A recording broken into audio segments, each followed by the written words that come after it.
This is Auteur Detour, wherein three film lovers travel through the filmographies of cinema's most important directors in hopes of finding a greater understanding on the other side.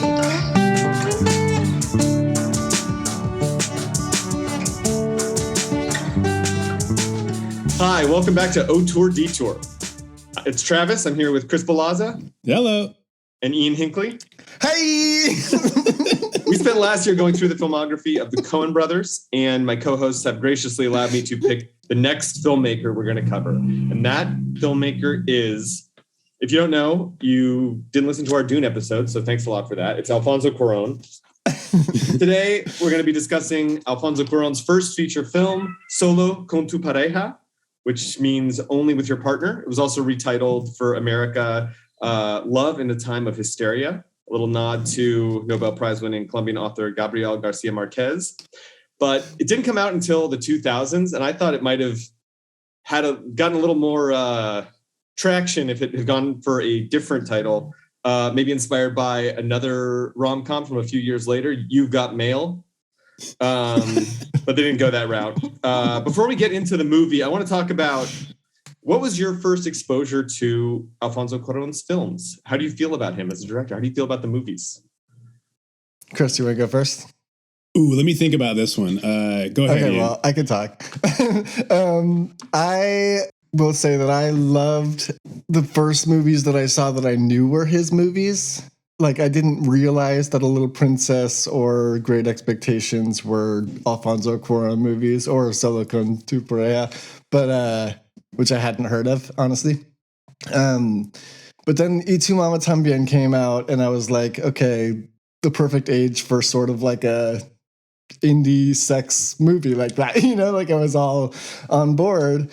And then, I think when he started making sort of bigger budget movies, he's only made fucking 8 movies, so it's easy to sort of like track my progression with him because I just got more and more on board with every movie.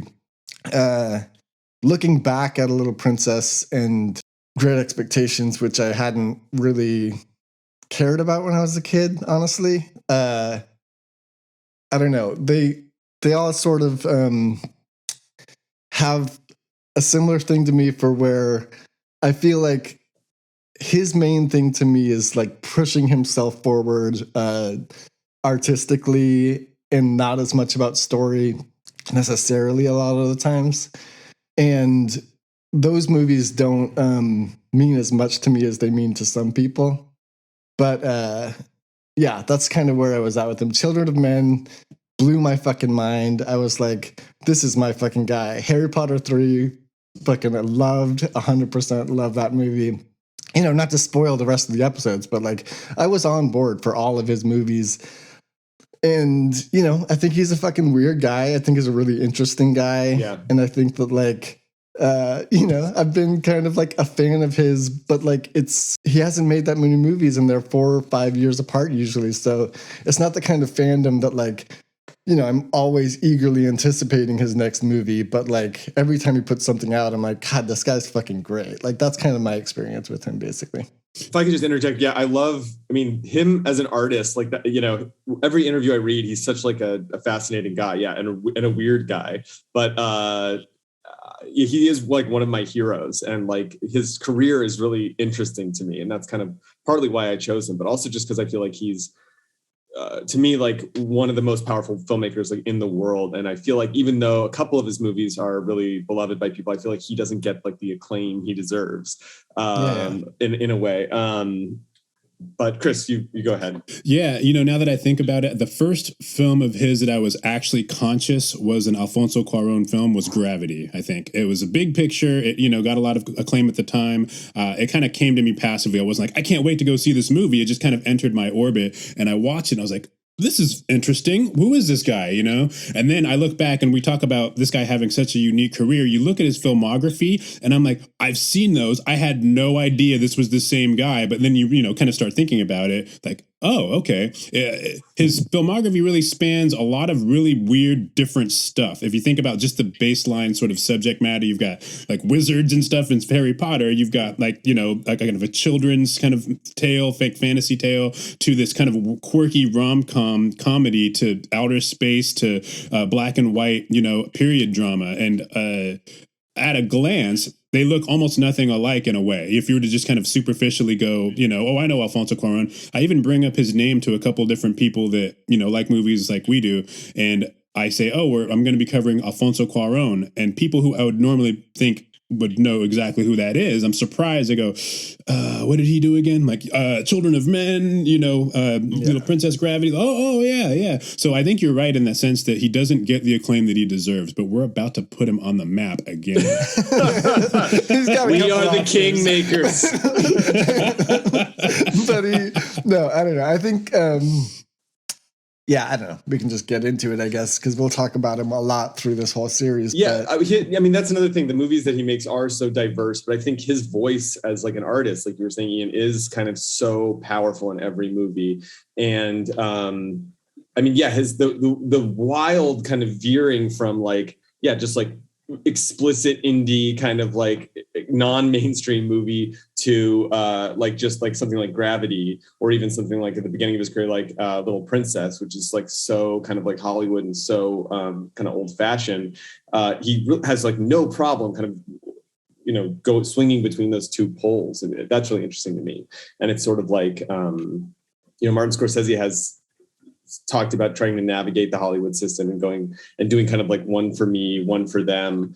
And you can kind of feel sometimes the movies that he's like less enthusiastic about or less, passionate about, even though all of his movies are pretty amazing. But I feel like Alfonso Cuarón has a similar career, but almost like some of my favorite movies of his are more like, I was going to say, for me, it seems like for Alfonso Cuarón, like the movies that are the ones that are for them are more for him than, it's like, right. I feel like his playground is, I don't know, this is something I want to get into with him as we talk more and more about him, but like there's a school of filmmaker that like their interest seems to lie in pushing this, like,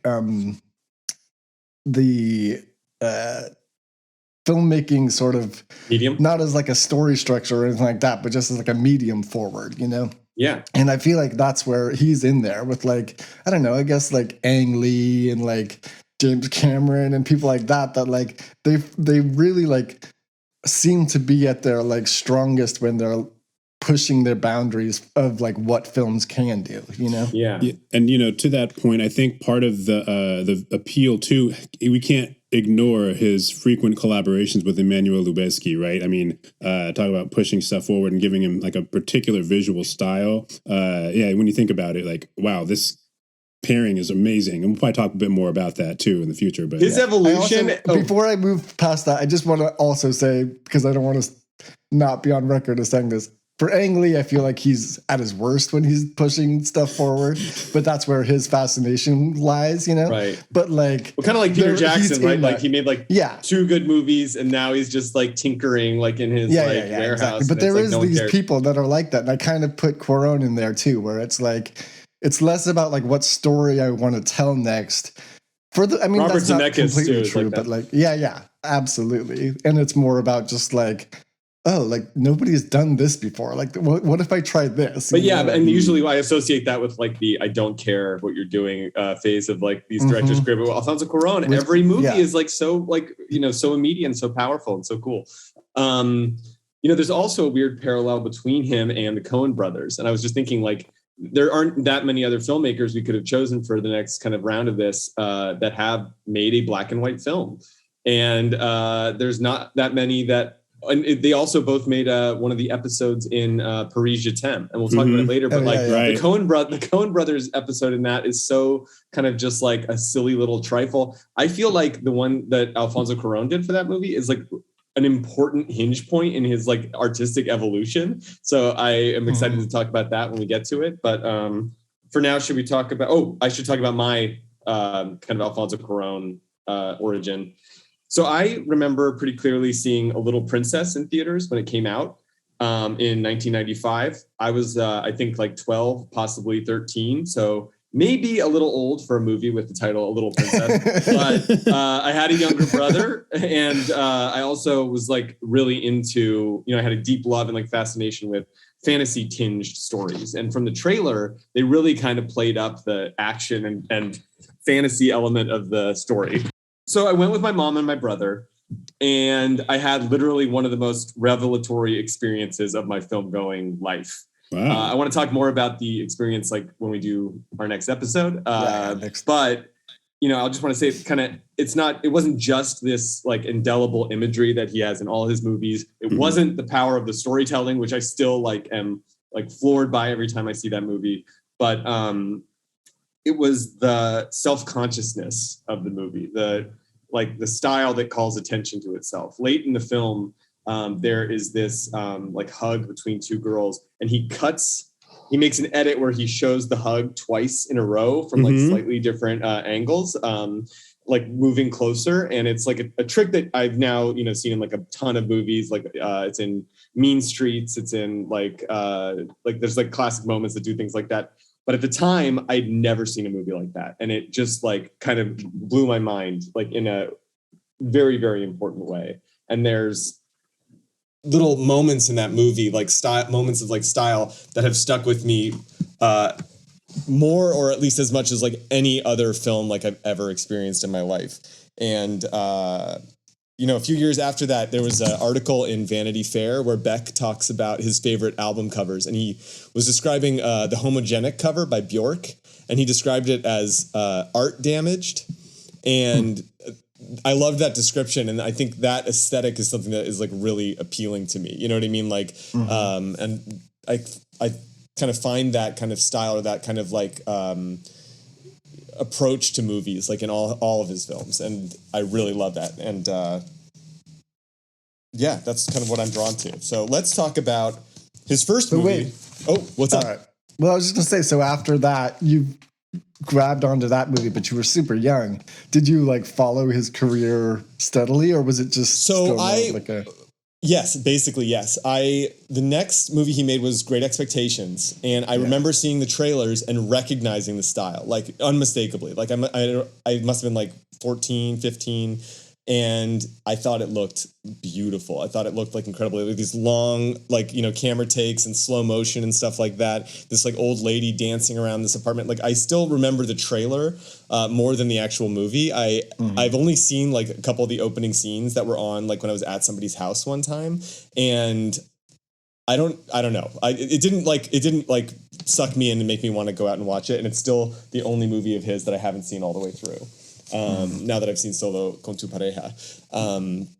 But I remember when Y Tu Mama Tambien was coming out, and I was like finally this guy has like a big like movie that's gonna like get seen and stuff like that. It's still, even though I was like super excited to see it, I was still blown away by the movie and kind of like upset by it when I saw it. And I had like kind of mixed feelings about it in like the best way. You know what I mean? It rubbed me the wrong way and really stuck in my mind for like years after.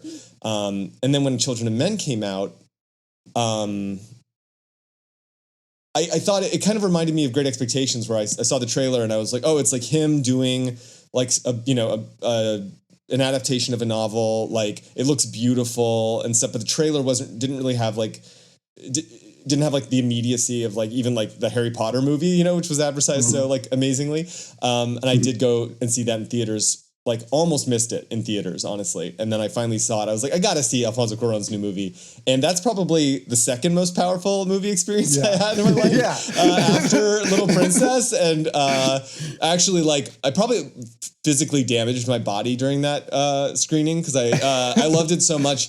I had to pee. Like I came in with like the biggest soda. I didn't know how long the movie was. And then about halfway through, I was like, oh shit, I have to pee so bad. But I really want to see what's going on. And then like by the time like the 20-minute tracking shots are happening at the end, my bladder was like ready to burst. I was probably like bleeding internally. And I was just like, I can't leave the theater.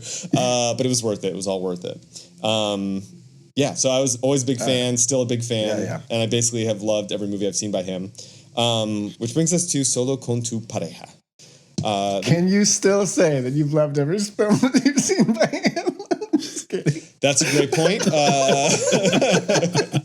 So Solo Con Tu Pareja came out in Mexico in 1991.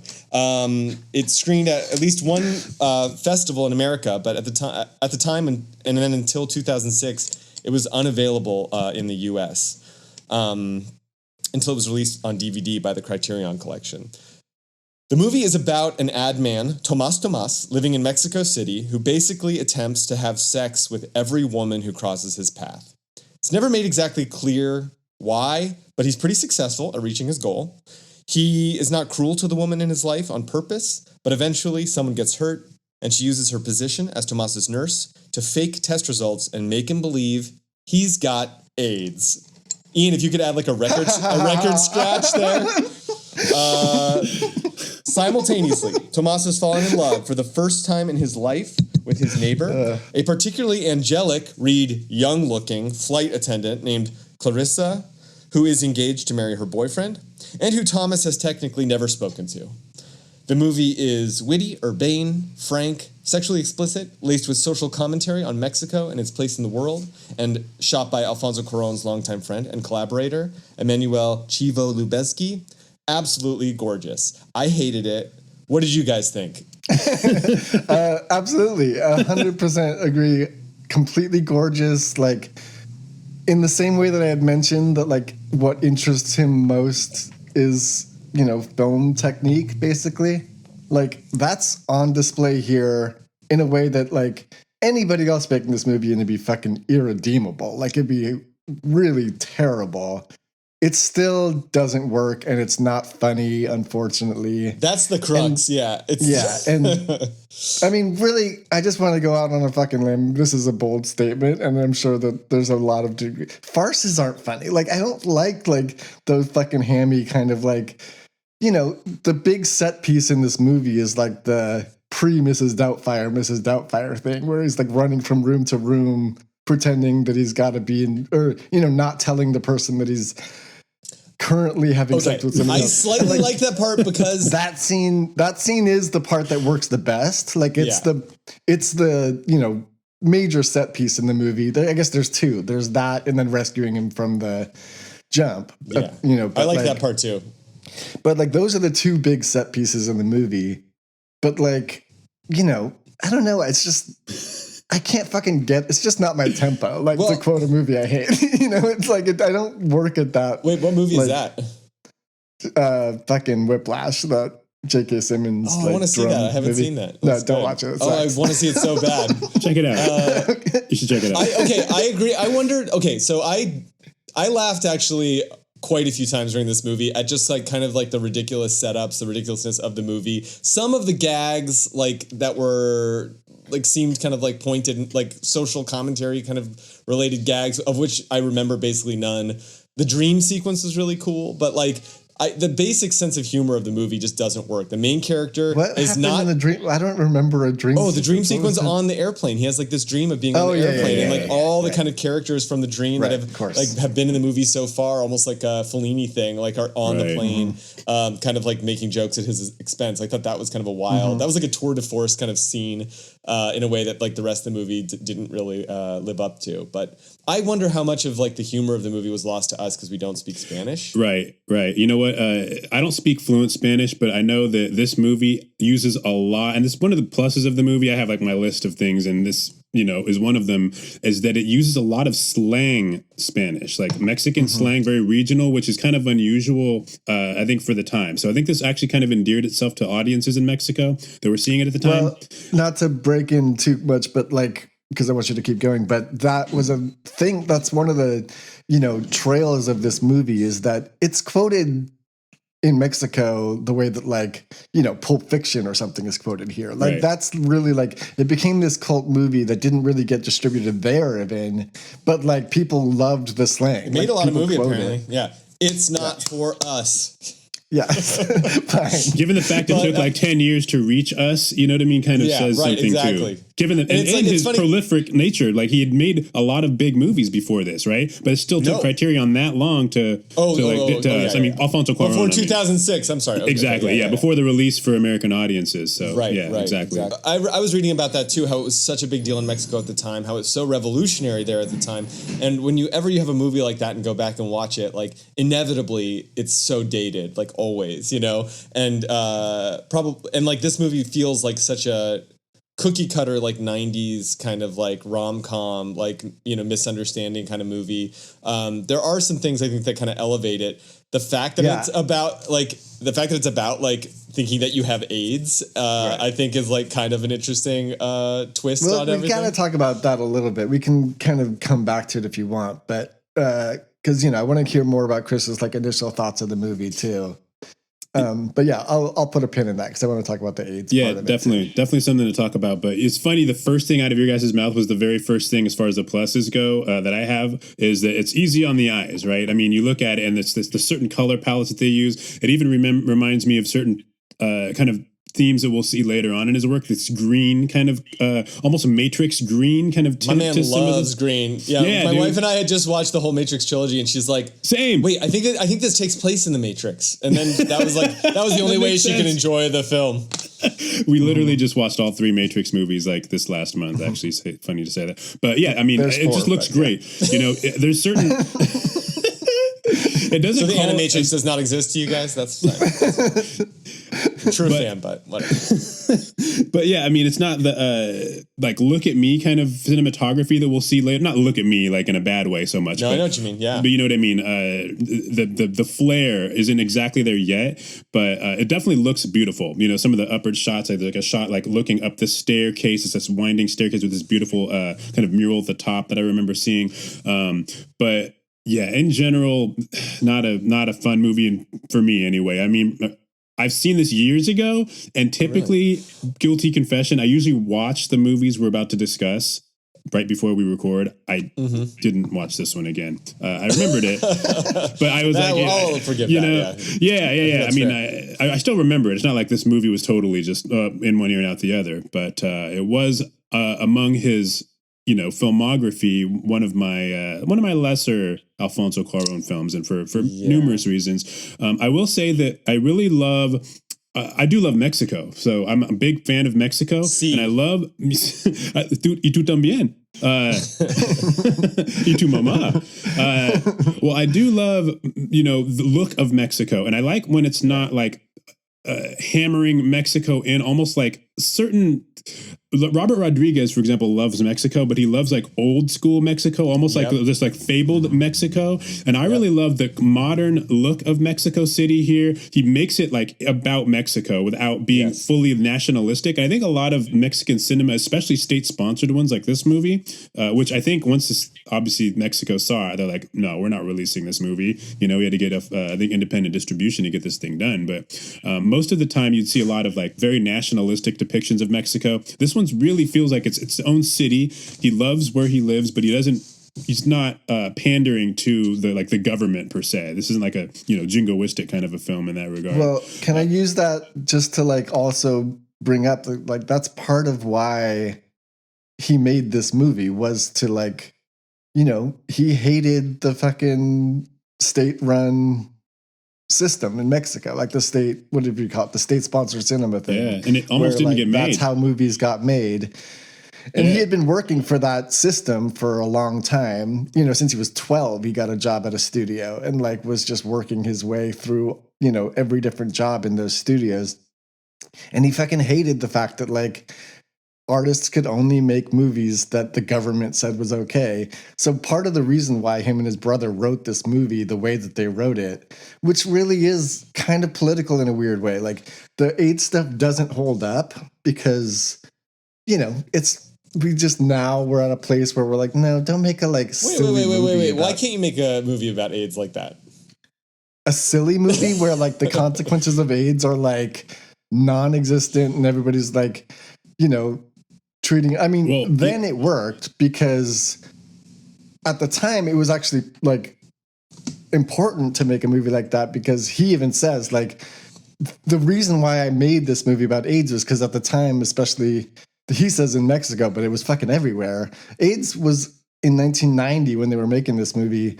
Like, people would just make it as like a gay joke, basically. Like, that's I was pretty AIDS was amazed treated. that this movie didn't have any gay jokes. Exactly. And I So think that was, I thought the that whole was pretty point cool. of him making it, the AIDS part of this movie was because he was just like, I want to show that like AIDS can happen to heterosexual people. I don't want it to be like, I want to like break the stigma of the AIDS gay epidemic kind of thing. Like, so he like, that was on purpose that there weren't the gay jokes. No, definitely. And that part holds up great. Like, if you think about it in context of that, watching it now, it's just like, I don't know. It seems stupid that they're like, I don't know. We just wouldn't make it now. But keep in mind too, this came out it was released in 1991, and like you said, this was everywhere. It wasn't just in Mexico City, and this very year, I know you guys aren't huge sports fans, but just a few months after this film was released in Mexico, Magic Johnson, the point guard for the Los Angeles Lakers, announced his retirement due to the fact that he had contracted the HIV virus, right? And this really kicked off, especially in like the popular culture world, this whole series. I think that misunderstandings were already there, but this massive series of misunderstandings regarding how AIDS works, how it's transmitted, who people are who have AIDS and HIV. So I think the good thing about this movie, Solo Con Tu Pareja, is again the fact that they're kind of breaking down this old myth of only gay people can catch HIV and only gay people get AIDS. But what's poorly done is how immediately like it's not worth living anymore. I have AIDS, and the suicide part about it is kind of what gets me. I mean, I even give it a pass on that part because like, it's a movie and it's a farce and everything is so silly and stupid. Like that, I kind of get that, like the dramaticness of them being so fucking not realistic and going up to the top of the tower and all that shit. What I think is kind of flippant about it is just like that they don't, even though he is killing himself because he has it, it doesn't feel like he's killing himself because he doesn't want to live with AIDS. It's because I agree with that. He doesn't want to not have sex with everybody he wants to have sex with. Like it's very much not a fair point. Fair point. And I kind of I don't think this movie totally grapples with AIDS in a like responsible way or a way that's like that I would like argue for, but I think it's and I certainly don't think this movie could or should be made today, but that's like, you could say that about almost any film. You know what I mean? You could say that about Pulp Fiction, you mentioned earlier, obviously. But, when you start thinking about it like that, it's like, what about every like, tragic romance from like the 1800s where someone has like consumption or something like that. You know what I mean? Like, and I'm not saying and maybe it is problematic to like reduce AIDS to like a plot device, you know what I mean? But I felt like there was something heavier about how they dealt with AIDS in this movie than maybe than it could have been. Like, and it could have been like it didn't feel like just like a punchline or something like that. I was absolutely. I'll be honest. I didn't know anything about this movie going into it. No, I purposely didn't read about it and was like, I was just. I expected it to be, because of what I know about Cuarón, I didn't expect it to be like a comedy because he doesn't really make comedies, Well, didn't this movie feel so much like Y Tu Mama Tambien though? Like, wasn't it like so like so many scenes, so much of like the vibe of it, the kind of like amorality of like the main characters, like thank you for saying that. I haven't looked at my notes yet this talk, and that's why I'm sound like such a fucking idiot. But is that why? That's but that's one of the things that watching it, I was like trying to pick out, because I was already like, besides how beautiful it was and how beautiful it was shot, and the most thing I wanted to get out of it once I realized I wasn't going to be like invested in it as a movie was trying to pick out what to watch for in future Cuarón movies as we go through this. Because I knew that part of the reason why we wanted to do this series is to like watch these sort of themes emerge. Mm-hmm. And you mentioned the green thing, and I think like that's a big thing for him, is like how he loves to work in the color palette of green. He also really just loves to color palette a movie. Like, I think that that's really important to him, is just like to design the aesthetic of like every color that you see. But one of the themes that I noticed that like I will watch for moving forward is how interested he is in like irresponsible people, you know? Yeah. And I think that like this movie really shined a light on that for me, which, you know, I'd never really probably picked up for, but like you watch it going forward in Itumam and Children of Men, and even like the fact that like he made that Harry Potter the way that he made it with those characters being like, you know, we don't want to fight this war except for Hermione. You know what I mean? Like, and it's Sirius Black being this irresponsible, you know, it's like all this, we'll get into those. But like, I realized that that's something, and it really shines out in this movie about Cuarón, where it's like, he's interested in people that like do not want to feel responsibility towards the world and are somehow maybe like faced with having to have some kind of responsibility, you know? And, I don't know. And that made me also question whether he feels responsible as a filmmaker, if like that's something that he's dealing with, or if that's something like responsible for what? Yeah.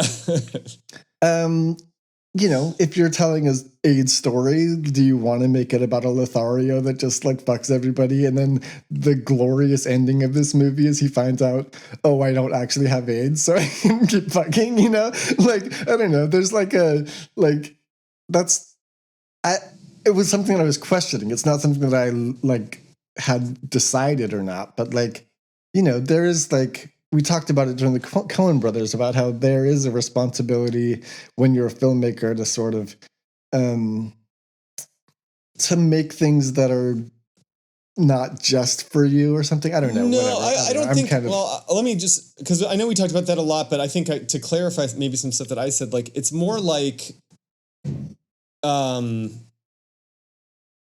treating it seriously, you know what I mean? Like, I don't think Alfonso Cuarón does really anything unseriously. Do you know what I mean? Like, I think he takes all of this like pretty seriously, but I would never say like you have a responsibility to tell a story like with a moral or something like that, or tell a story. I agree with like, you. I agree 100%. Okay. And when I said that I was wondering if this was him thinking about that, I just meant like, you know, he's obviously fascinated with these kind of irresponsible people. Yeah.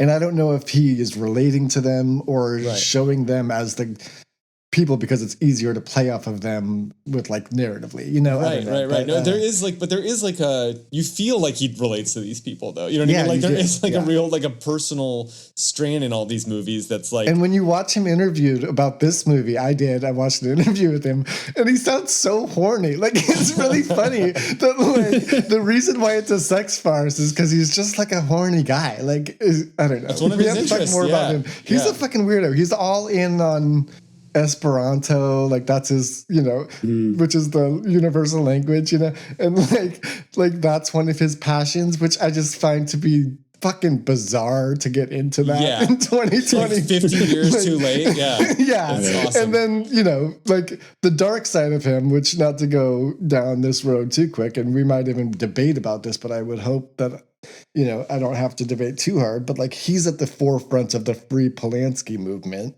Like he's like the forefront of it. Yeah, he like helped produce that documentary about how Polanski should be freed. When was that? 2007 or 8 or something. That was a different time. Well, maybe it actually was. I mean, you guys know about the thing everybody signed in like was it 2009? That famous letter. No. So there was a letter. There was a letter that he's on there, but like, I mean, I don't even want to name the names that are on that list, but we all know them. We all love them.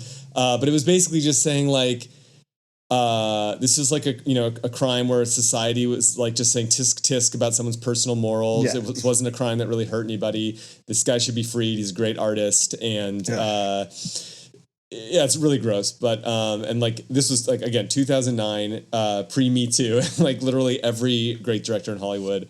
I don't know where he stands on it now, like you said, but I also think that like it does speak to him as sort of like it's film first for him. Like that's where his sort of passion lies, and like Polanski is a great director, and I could see him being a guy who's like not interested in somebody's personal life, and like that could be his, just by what I like know about how he makes his movies, about him just being like, why do I care what the fuck Polanski did? You know, like, he makes incredible movies. And so just being like, these movies should be seen. I don't know. He always says, like, he doesn't believe in auteur theory because all he cares about is films. Like, he loves movies, like, first and foremost. He doesn't care about who's directing them or anything like that. Like, this is Cuaron's quotes. He's just like, I just love going to the movies and watching movies. I don't want to know about what went into making the movies or anything like that. Who knows how much of that is him doing his interview stuff. But, like, I think that, like, you know, him saying that kind of lends credence to, like, that, me thinking that, like, he just doesn't care about, you know, what, like, Polanski raping a little girl, like, you know. I don't know if I totally agree with that, but, like, I really have no idea about his, like, personal beliefs. But I will say that, you know, one of the themes of his movies is how, like, you know, there's a lot of his movies have these, like, two currents of, like, the individual actions of, like the protagonist, and then, like, the kind of forces in society that work, like, against them or like for them or totally, like, separately from them. And in his movies, like, his most interesting films have these kind of two currents, like, going on, and these, like, interplay between, like, the personal decisions you make and then like the, like, society's kind of, like, what's going on, like, socially and, like, in these larger systems, like, at the same time. So I think there is, like, a fascination with people that, like, don't all make the right choices. Yeah. But, like, I think he is invested in, like, how do you make things, you know, as an individual actor, like, how do you make things better? Like, it doesn't seem like it's possible, but, like, is there any way towards that? And Children of Men, I think, is the one that does it kind of the best. Yeah, and Roma isn't even interested in, like, how you make a difference, really. But I think that's the most, like, fascinating one in terms of, like, because there's this giant exist in the scope world of stuff that's happening around them. Yeah. Oh, I tend to think about that theme more in terms of, along those lines, more about his optimism about, like, how precious life is. Like, we need to survive against all odds, basically, kind of a deal. There's always this movie. So Con Tu Pareja has slightly, yeah. Well, I mean, it's slightly different than some of his other ones where it's like, we need to make it. We need to make it. Like, life needs to go on. Like Children of Men, right? Clearly, big example. Gravity. That was a quote that Travis just said from this movie. He wasn't just screaming at us to wear a condom. Right. But, like, he's it's on optimistic. Amazon Prime, everybody. You can watch it very easily before you listen to the podcast. Sorry, go ahead. Oh, no, I was just saying how, you know, he's like not the cynical director maybe that, say, maybe Stanley Kubrick overtly is, with The World is a Dark Place and, you know, maybe screw all this, whatever.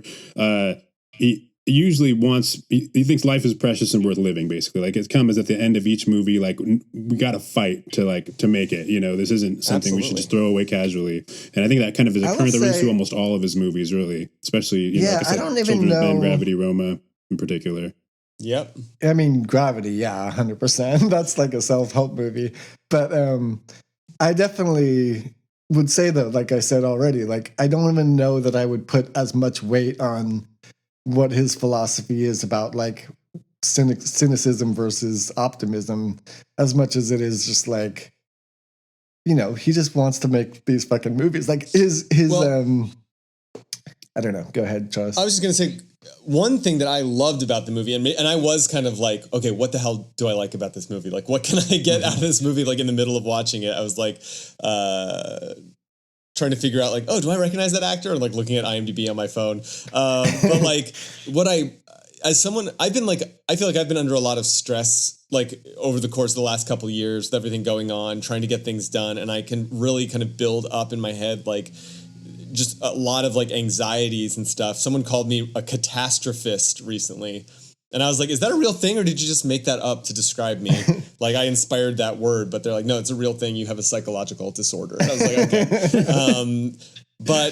So what I appreciated about the movie, like, when you say, like, it's like Mrs. Doubtfire, the way he's, like, running to the different rooms and stuff like that, his absolute lack of any anxiety, like whatsoever, was like so inspiring to me. Like that, and that was unique in movies. You know what I mean? I feel like an American movie would be like, oh no, what am I gonna? You know what I mean? And like just watching him just be like, oh, excuse me 1 second, I gotta run over here. Like I was really, even though I didn't feel like the character was well written, I feel like the character wasn't well. I mean, not that the actor was bad, but I just felt like they never really identified the character like really strongly.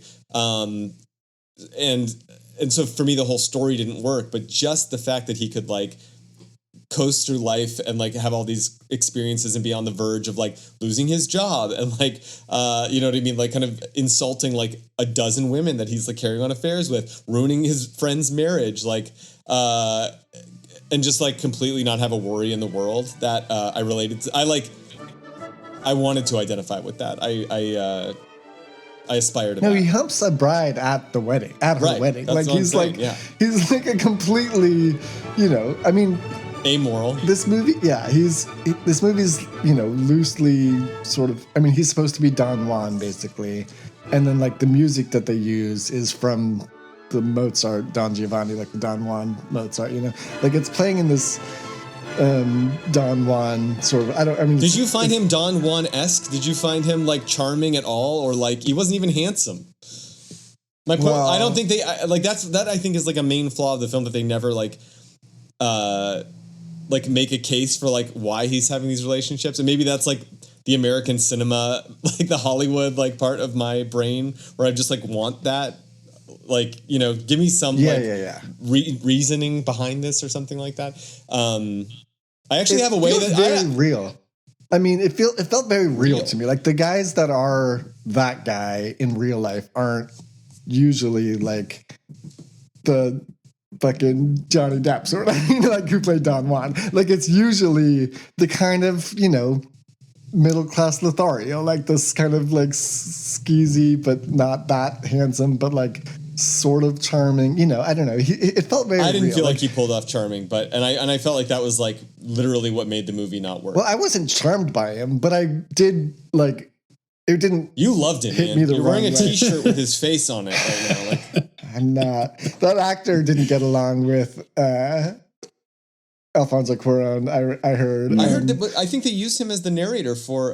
They did. He's used him before. Yeah. But again, this is like me going back to Cuaron being like, it's movie first. I don't care what people do, because he said that like he was trying to cast Tomas, and he met with Daniel, whatever his last name is, this actor that played him, really early on. He was a stage actor, and didn't like his personality. Like they fucking just clashed completely. And so he like, you know, auditions 13, 14 more big names and like didn't like any of them. So he went back to him, and he's just like, well, fuck it. I'll just put aside the fact that I don't like this guy. Yeah. And like, you know, that's kind of like, listen, I wasn't trying to cancel Alfonso Cuarón for supporting Roman Polanski 12 years ago. I just mean that like, it seems the most important to him that like, you know, he's a weird guy. That's all I was trying to say. About this like, movie, he's just though, like, I think it's fast. Like, oh, sorry. I was just gonna say, he's just like interested in making the best movie he can, and he doesn't care about what goes into it. Like, in terms of this movie, though, I think he's so much more interested in like making a movie that like doesn't like hew to convention. You know what I mean? Looks like incredible, has like a cool feel.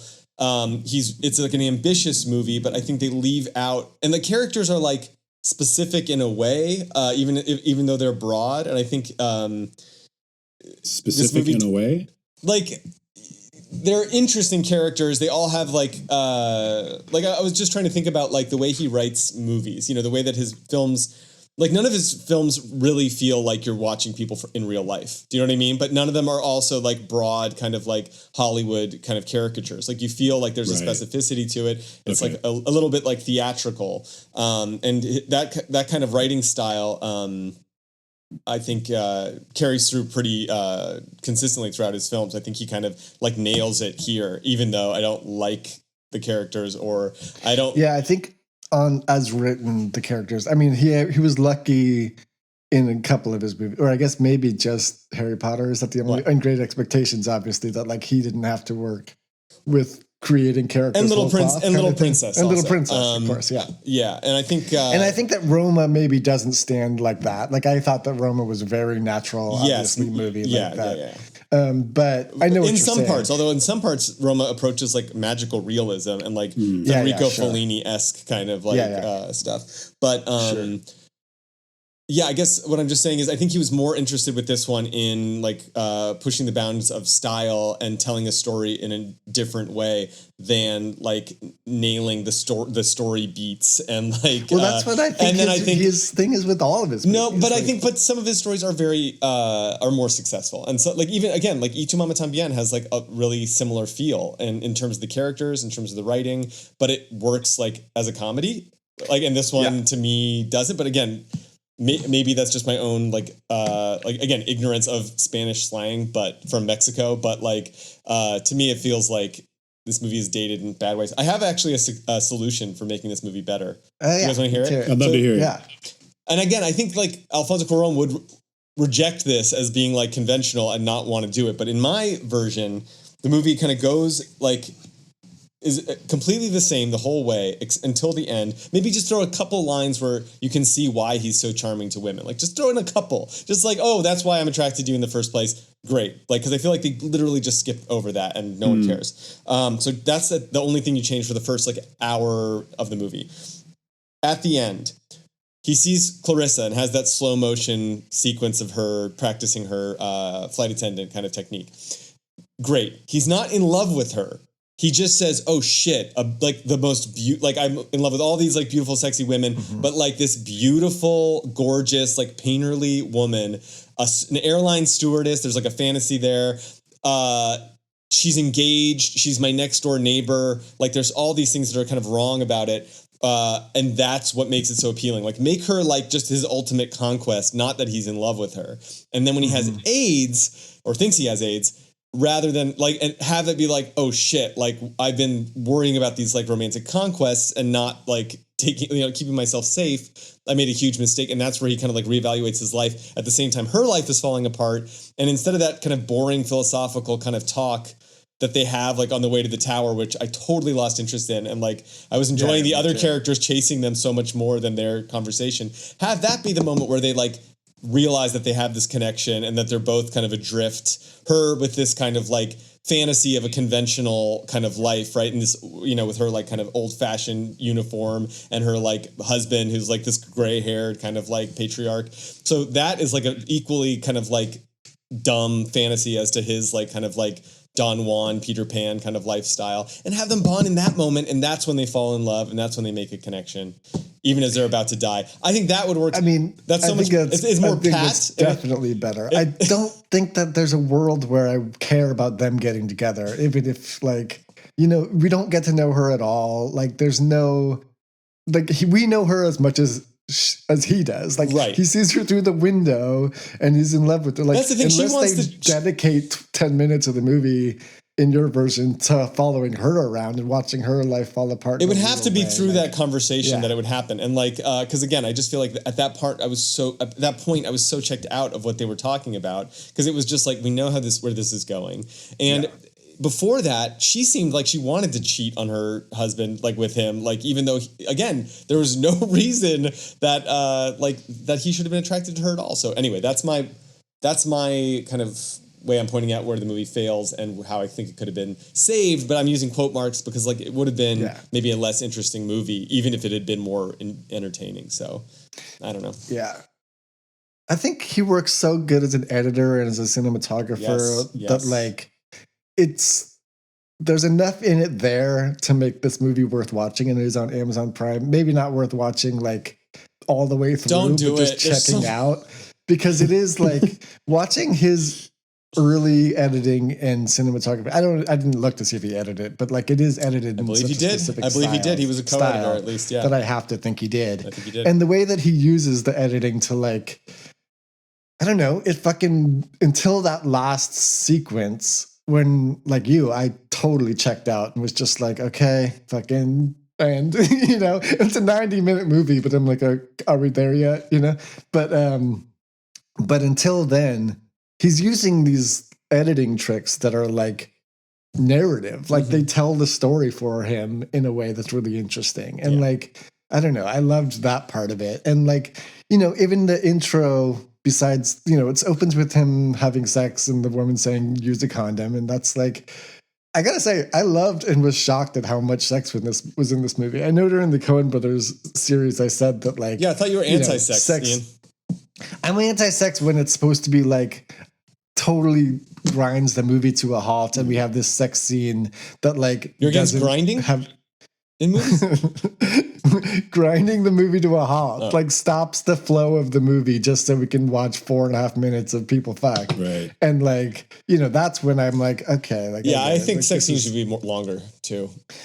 Well, I do love blue as the warmest color, but no, but Alfonso Cuaron said be green is the warmest color. No, but I was going to say, like, so, besides that, it opens early on with him stripping off his robe and running down this, probably 8 flights of stairs, circular stairs, butt naked to get the paper, and then spinning around in circles and running back up. And I thought that was like a great storytelling, like quick device to get you in on who this character is and how like he's getting off on just fucking, it's all about him and his nudity and being naked, and he doesn't care about anybody else and all that stuff. And I was like, this is great. Like, and it was shot in such a beautiful way. And like, I was like, oh, I'm gonna love this movie. And then I just didn't. Like, so I would watch the opening scene or two. Like, there's some good if you get bored, just turn it off. It's not worth it doesn't pay off.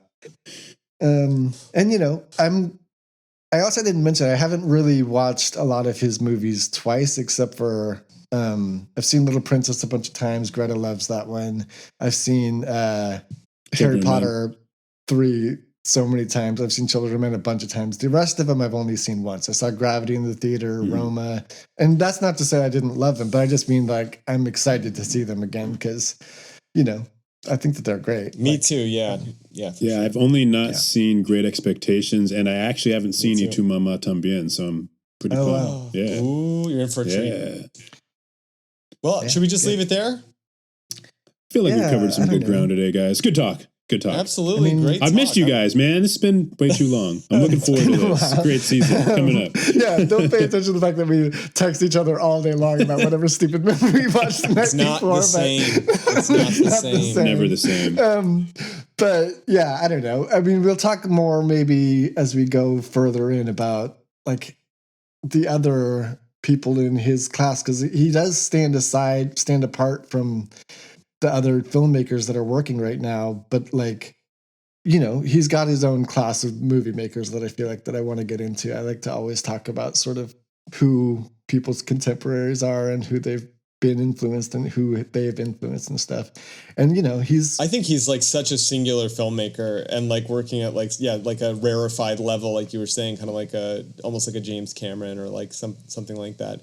But he also, I think it's interesting, he came out of Mexican film school. He was classmates with Lubezki. They were friends and just worked on like short films together. And now, you know what I mean? And now they're literally like both, in my opinion, like the pinnacle of their like, their jobs like in Hollywood. And then, his early jobs were working in like Mexican TV. So he did stuff with Guillermo del Toro. So he worked on this show called Hora Marcada, which is like a horror sci-fi anthology. And it seems like basically if you could get a job on that show, you wrote it, you directed it, like you were basically, so he co-wrote episodes with his brother. Guillermo del Toro was there writing his own episodes. And I really feel like this was like, almost like, I don't know a lot about that period in his career, but it seems like this is like almost like a second like film school for them, where they could like take everything that they learned and like work on this kind of like a smaller scale, but like in every kind of facet. And now I think, then now they're two of literally the most like, incredible filmmakers like working, and with like, again, who like work on like every aspect of their movie and have such incredible aesthetic control of their films that, it really feels like incredible that they got that experience and were there together.